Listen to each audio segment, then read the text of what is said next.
सत्येन धार्यते पृथ्वी, सत्य से पृथ्वी टिकी हुई है। सत्येन तपते रवि, सत्य से सूरज तप रहा। सत्येन वाति वायुश्च, सत्य से हवा चल रही है। सर्वम सत्य प्रतिष्ठितम, सब कुछ सत्य पर ही टिका हुआ।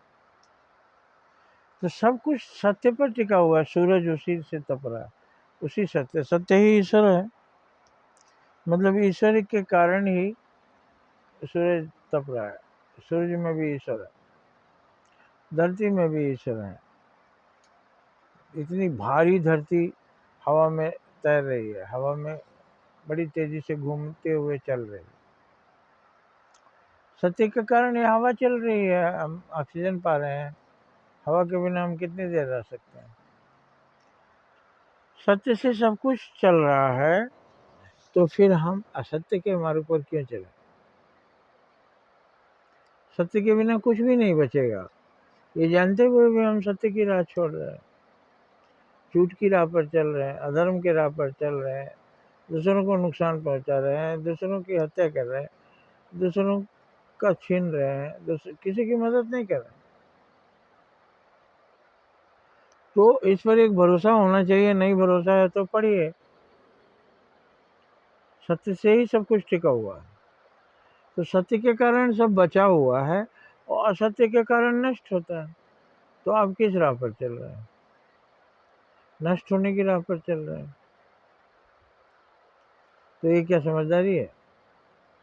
ये आश्चर्य नहीं है कि आप जानते हैं ये जहर है फिर भी खा रहे हैं। अधर्म जहर है, अकर्म जहर है,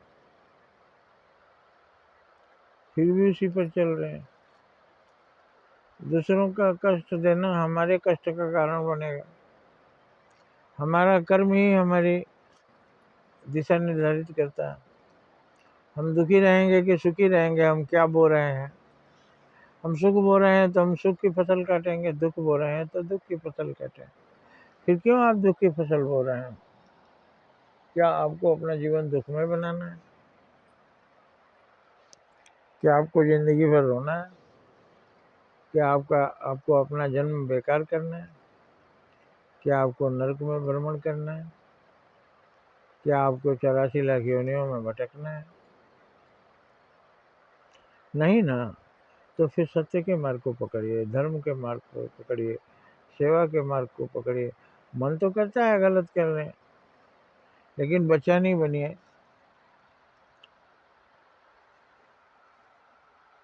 बच्चा चोरी करके खा लेता है क्योंकि उसको समझ नहीं है कि इसका परिणाम क्या हो। आपको तो समझ आ गई ना कि अभी भी आप बच्चे हैं। तो हमेशा, और ये सत्य का मार्ग स्वर्ग का है, असत्य का मार्ग नर्क का है। असत्य की गाड़ी पर सवार हो रहे हैं तो आप नर्क जाएंगे, और सत्य की गाड़ी पर सवार हो रहे हैं तो स्वर्ग जाएंगे।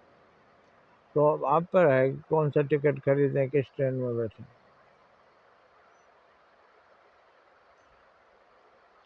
आप समझदार हैं, समझदार को इशारा काफ़ी, और नहीं समझाएंगे। अपने जीवन को निष्फल मत कीजिए।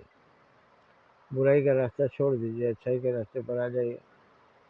और अच्छाई का रास्ता क्या है? दूसरों का भला जितना कर सकते हैं करिए। जय हिंद, जय भारत।